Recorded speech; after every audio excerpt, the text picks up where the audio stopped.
with the freedom of navigation of the seas. Now it is clear what homos is. Homos is a very important concept even today in the global geopolitics. Please focus there. The next point is international organizations. This was also promoted by Immanuel Kant, the Group of Nations. Again, very simple. The next is reduction of armaments. Reduction of armaments is actually a way to oppose arms race. Arms race increase in armaments. Reduction of armaments is reducing the armaments. For this, various countries signed treaties also. So in the next class, we will study about these treaties like Strategic Arms Limitation Treaty. These were signed between US and USSR at Cold War. Then third is open diplomacy. Can anyone tell me what open diplomacy is? Open diplomacy. Open diplomacy, anyone? Open diplomacy means that diplomatic negotiations should be open door. It should not be closed door. What used to happen is that during the First World War, various countries silently and confidentially had negotiations with various powers, and that did not come out in open. And suddenly they joined the war, and suddenly they exited the war. For example, Russia suddenly exited the war. So this is because there was no open diplomacy. There was back channel talks, silent conversations. Open diplomacy is that whatever you are conversing with the country, shall be brought in open, so that the world knows. Then the fifth is principle of self-determination. This is very important. Principle of self-determination is extremely important. What is principle of self-determination? This we have discussed in the first class. That I should have the right to determine what I want. That is the principle of self-determination. Principle of self-determination is the basis of democracy. Principle of self-determination is the basis of democracy because it allows people to determine what they want by exercising their franchise. The next is promotion of democracy. This has always been the US agenda, promotion of democracy. And then next is free trade. Free trade. So it is generally believed now all these still remain very important pillars of liberalism. Free trade still continues to be an important pillar of liberalism. Now there are multiple sub-theories in liberalism that we will discuss in the next slide. And you would find that they are directly related to these principles that Wilson had given. Now understand how this will happen. First theory, the democratic peace theory. We have discussed this. This is the second class. What is the democratic peace theory? The democratic write-down, it is given by Michael Doyle. Write down the DPP, the democratic peace theory. The DPP argues that two democracies would never go to war with each other. The democratic peace theory argues that two democracies would never go in war with each other. Two democracies would never go in war with each other. Democracies promote pacifism.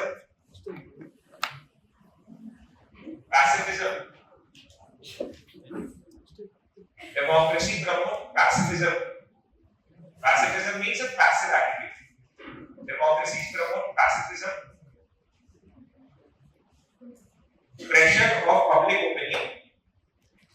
Demand for public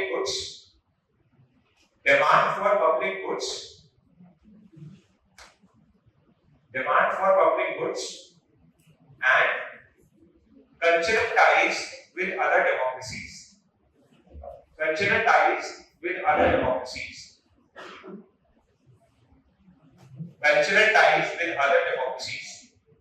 This leads to good relations among democracies, and prevents war. This leads to good relations among democracies and prevents war. This leads to good relations among democracies and prevents war. This is the democratic peace theory. Now, what is the next theory? Liberal institutionalism.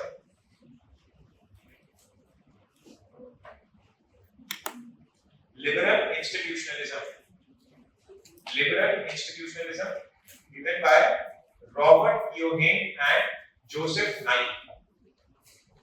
Robert Keohane, Keohane, Robert Keohane and Joseph Nye. Liberal institutionalism.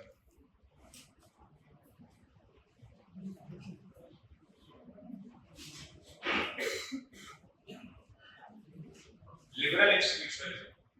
इसको पहले समझ लेते हैं ये है क्या? Let's understand what liberal institutionalism is. So liberal institutionalism essentially argues that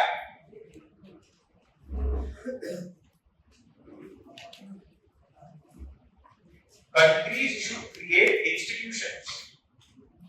Countries should create institutions that would promote liberal values. Institutions that would promote liberal values. For example, इसके क्या example होंगे? Its examples would be UN, International Criminal Court, Bretton Woods institutions, Bretton Woods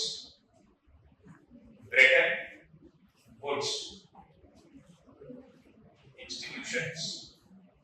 Now we understand what it means. So liberal institutionalism essentially is given by Robert Keohane and Joseph Nye. They argue that countries, in order to promote peace, shall establish institutions that will ensure peace. For example, UN. Now, UN's main objective when it was created was to promote global peace and stability.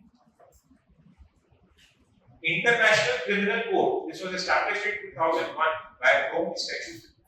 It was established by Rome Statute. No need to write. Just explain. Which essentially tries to punish the criminals of war crimes, mass destruction, crime against humanity, among others. International Criminal Court. Similarly, there is Bretton Woods Institution. Anyone knows what Bretton Woods is? Bretton Woods. So Bretton Woods is basically a place where in 1944, in the midst of the Second World War, a number of countries came together and established 3 institutions. The first institution was, I'm just writing the short form, you need to understand. Don't write right now because we'll cover these in classes. First institution was IBRD. IBRD, International Bank for Reconstruction and Development. This is also known as today World Bank. Okay? IBRD. There were other also organizations. Then second was IMF, International Monetary Fund. Okay? And though not part of Bretton Woods, but another institution was formed in 1948 known as GATT, General Agreement on Trade and Tariffs. This was the precursor to WTO. So these institutions are formed essentially to promote global peace. How? WTO or GATT aims to promote free trade. IMF aims to promote currency stability, so that no currencies get so weakened that the economy gets crippled. IBRD and World Bank aims to promote poverty alleviation globally, reconstruction of economies. UN aims to promote global peace and stability. So, for example, in various African issues like Libya, like Rwanda, there have been cases where UN has intervened. ICC aims to promote again global peace. How? For example, Gaddafi was punished by ICC. There was another famous Kemal Enter was a leader of Kenya. He was also punished by ICC for violating human rights. So these organizations, liberal institutionalists like Keohane and Nye argue that these organizations and institutions should be formed in order to promote global peace. They should constrain the state. They should limit the rights of the state so that states do not become excessive and violative of human rights. Okay? So create institutions. These institutions should promote processes and manners so that global peace can be established. Now, right now. LI, that is liberal institutionalism, LI, espouses, ESPOUSES, LI espouses that such institutions and agencies, shall be created by states so that global peace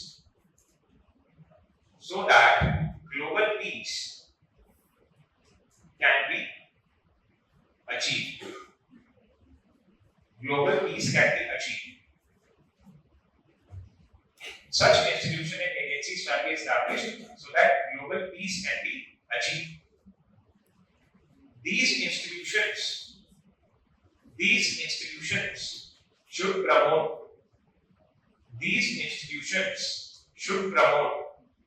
human rights,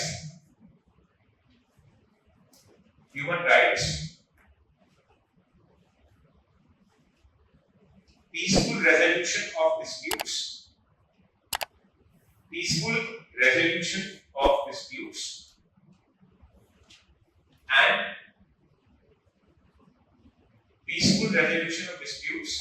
and multilateralism.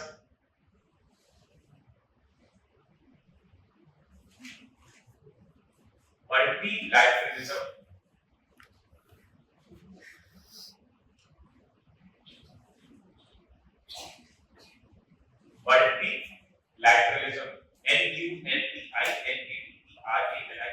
Multilateralism. What is multilateralism? Multilateralism, basically understand first, when all the countries come together and promote a specific global issue by cooperating with each other, it is called as multilateralism. So, for example, UN is an example of multilateralism. All the countries are part of UNGA, they discuss and deliberate on issues, that is called as multilateralism. Or UNFCCC, UN Framework Convention for Climate Change, all the countries come together, they discuss the issue of climate catastrophe and they promote multilateralism to promote global peace. Or we can discuss UNCPD, an example of multilateralism. Or for example, again, WTO, example of multilateralism.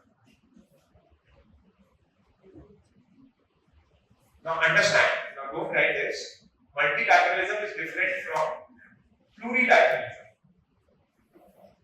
There is something called as plurilateralism. What is plurilateralism? Plurilateralism means that not all countries come together. It is not possible for all countries to come together on board on a specific issue, and therefore only a few countries come together on board. For example, Quad is a plurilateral organization. G20 is a plurilateral organization. I2U2, SCO, BRICS. These are plurilateral. In multilateral, all the countries are part of it and they promote global peace. In plurilateral, only some countries are part of these organizations and they have their own agendas. These are called as plurilaterals. Some are also called the ones that are very small, like I2U2 is only 4 countries. So these are called as minilaterals. So multilateral, plurilateral, minilateral. So this is liberal institutionalism.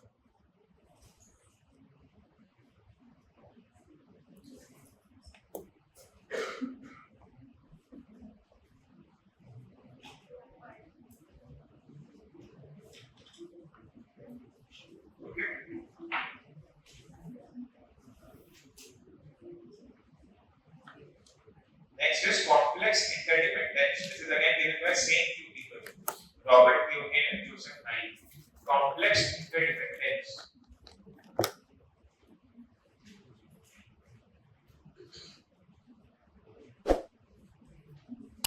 Now understand. What is complex interdependence? This theory argues that let's say there are two states, A and B. Or let's take real life example. Let's say this is US and this is China. These states otherwise are in power competition. But if these states develop a lot of relationships, let's say they have developed economic relationship, where they have trade dependencies, they trade with each other. Then there are a lot of investments of China in US. Then there is tourism. Okay.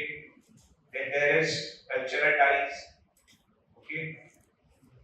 So if there are multiple dependencies or if there are multiple channels of communication, multiple networks of relations, then there is very less likely that these would go to war with each other. Why? Because these two countries have developed complex interdependence. If A goes to war with B, then these relations would get affected, and as a result of this, A would get affected. And since A would get affected, A would be deterred from going on war with China. This is called as complex interdependence, which means that the two countries should develop such close relations with each other that they are in a way dependent on each other for multiple purposes, like trade.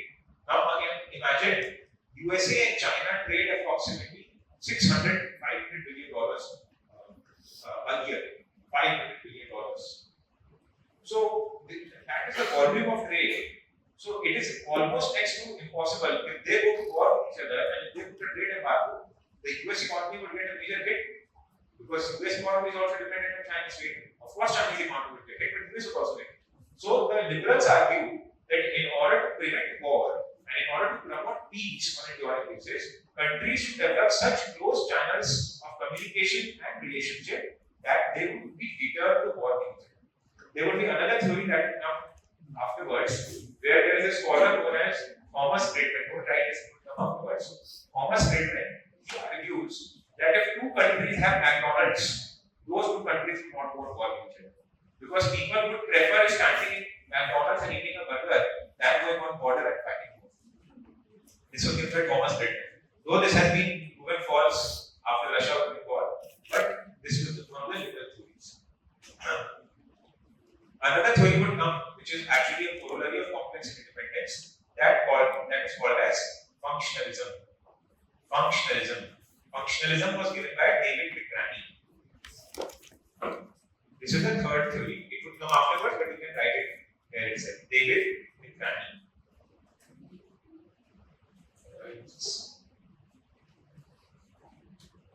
Yes. Functionalism, David McCraney, DAVIDMITRANY. These are same theories. Complex interdependence and functionalism is same. What now right now? The theory of complex interdependence or the theory of CI argues that countries should develop such complex set of networks. Argues that countries should develop such complex set of networks. Countries should develop such complex set of networks and relationships.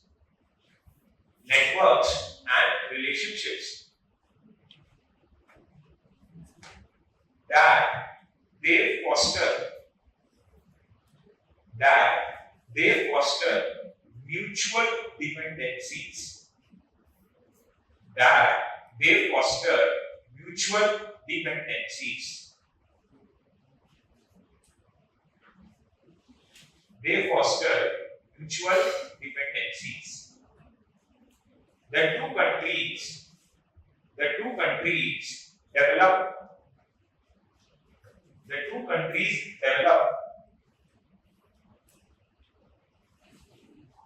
functional interlinkages.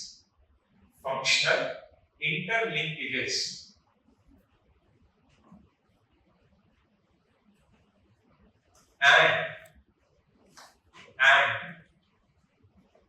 it is not in interest of either. The two countries develop functional interlinkages, and it is not in interest of either to fight a war with each other.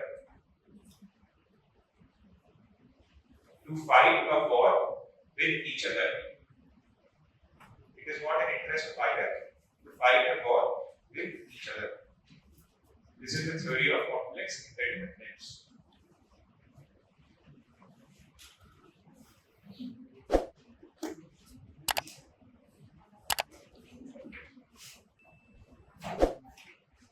theories are actually similar to these two theories. So you would see there is very much similarity. Next is security communities. Security communities by Karl. This is pronounced as Koishe. This is, some would speak huge, but it's actually not pronounced huge. Pronounced Koishe. This is also the Koishe man, Germany. This is a German scholar. Karl Koishe. Karl Busch. So you write it as Busch. Pronounced as Koishe.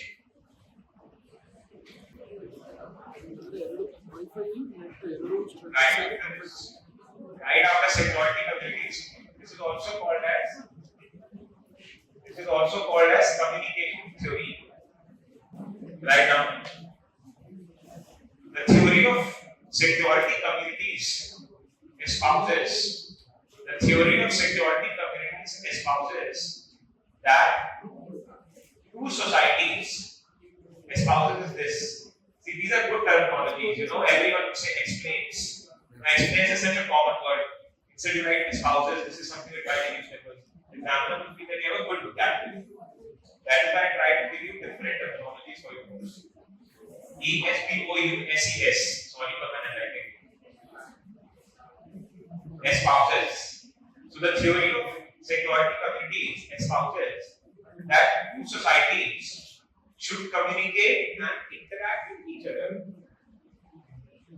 Two societies should communicate and interact with each other in a way. Two societies should communicate and interact with each other in a way that they become a network of communities. That they become a network of communities. Two societies should interact and communicate with each other in a way that they become a network of communities. Example: European Union. Second example: ASEAN.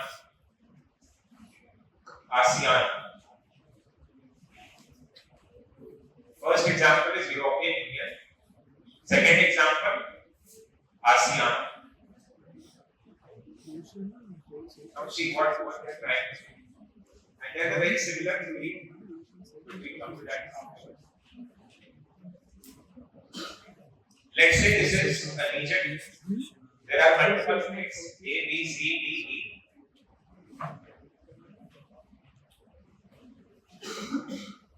Before the liberal theory, there is another theory called as the billiard balls model.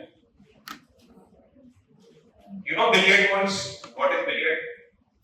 The game that you play, there is a board, there are multiple balls, and we hit it, and we have that is called as billiard balls.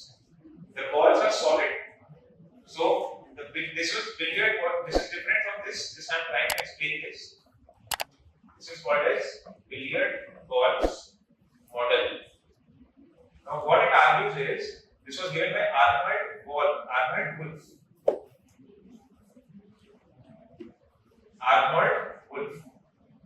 Billiard balls model. Yes, Arnold Wolfers. ARNOLD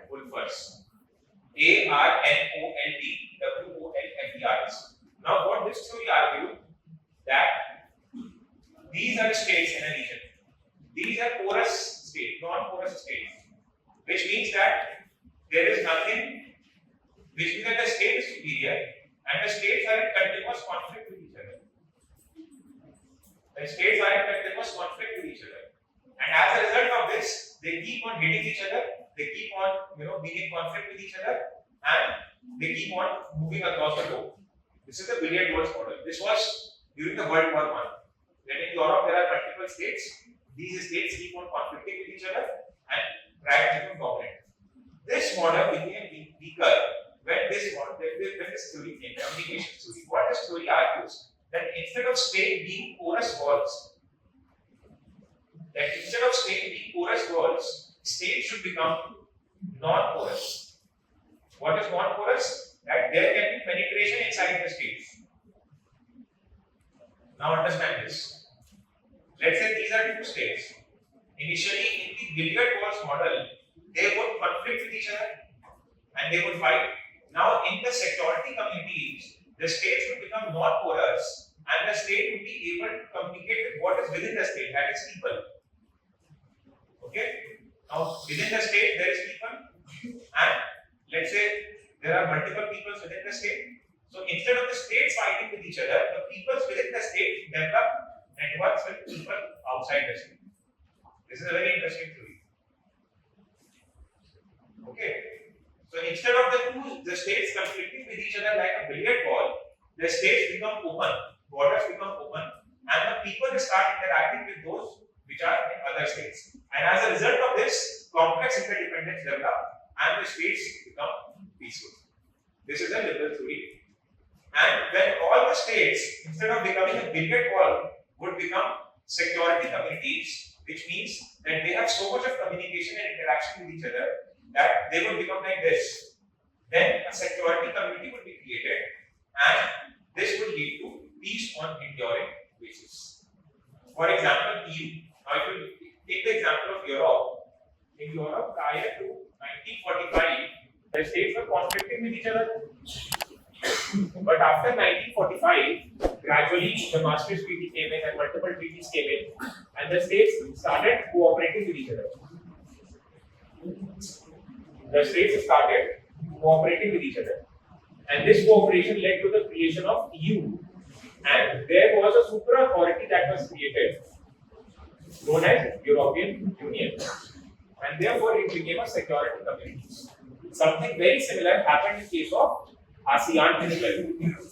Okay? Now there is another corollary of this theory, which is the fifth theory, known as the cobweb model. COBWEB, cobweb. You know what cobweb is? Cobweb is makdi, spider's web. Known as cobweb. What it is trying to say is that states, instead of being porous, should become like this. So much so that they get enmeshed like a cobweb. Two countries, let's say two countries like, and this is also suggested in case of India and Pakistan, that instead of two countries that having only government to government relations, they should develop people to people ties. And when the societies would get united, there would be a natural incentive for the government to cooperate with each other. So, cobweb, similar to security communities, similar to complex interdependence. These three theories are very much related to each other. So, write down. This is given by John Burton, John Burton. John Burton. John Burton. Burton.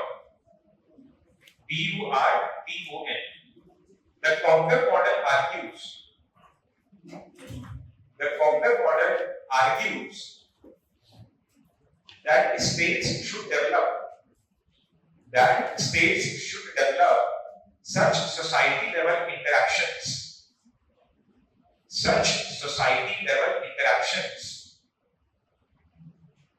that states should develop such society level interactions such as economic, military,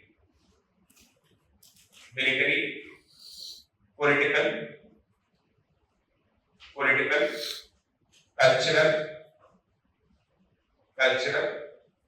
cultural, social, and technological.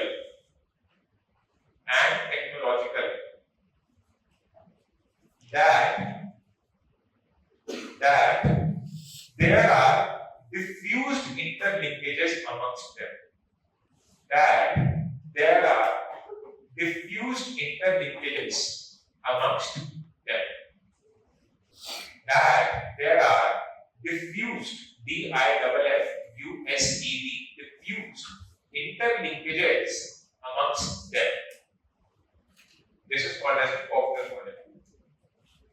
Next is this functionalism that we have already discussed. Functionalism, David Vikrani.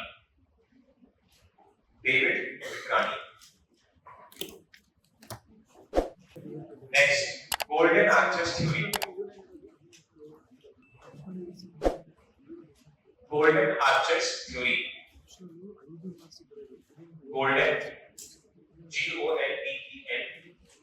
Arches, ARCHES theory.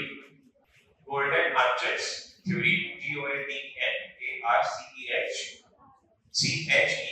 Golden Arches theory. This is by Thomas Friedman. This is the same theory which we had discussed. Golden Arches theory. There's a famous statement of Thomas Friedman right now. The world is flat. The world is flat. So the Golden Arches theory, basically, someone should just understand this first. Golden Arches theory essentially argues if the two countries, the same thing only, no difference. The Golden Arches theory argues that the two countries have very close business linkages, then they would not get into war. So his famous proposition is that if the two countries have McDonald's, then those two countries would never go on war with each other, because people would prefer standing in McDonald's rather than going and fighting the war of the borders. Golden Arches theory. And then similarly, there is another theory known as trading states. TRADING, trading states. Trading states. Trading states. Now, this is a very simple theory. Trading states. It essentially argues that if state A, state B, they trade with each other, then they would not want war. Simple theory, subset of complex interlinkages. That trading states would never want war with each other. Given by Richard Rosenkranz. These are very important scholars. Richard Rosenkranz. Trading states given by Richard Rosenkranz. Then there is one more theory. We will discuss this in detail today. Hegemonic stability theory. Hegemonic stability theory. Robert Gilpin. What this theory is, we've said it in hegemony. Hegemonic stability theory. We'll just write this down for you. We'll write detail. Now, let's start the next. So this was the liberal theory. Now understand two things. First is that liberal theory is the critique of realist theory. Liberal theory is the critique of realist theory. And number two, liberal theory limits the powers of state. So let's say this is a state. State is considered to be extremely powerful in the realist conception. State is considered to be porous in the realist conception. State is considered to have the monopoly of violence in the realist conception. In the liberal conception, state is considered to be diffuse.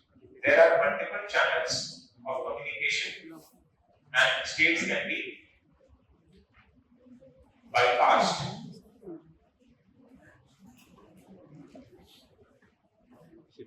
Okay, and society interlinkages is given greater credence. Society interlinkages is given greater credence. That is why the liberal theory of international relations is also called as sociological liberalism. Sociological liberalism. Okay. Next. Now this is a very interesting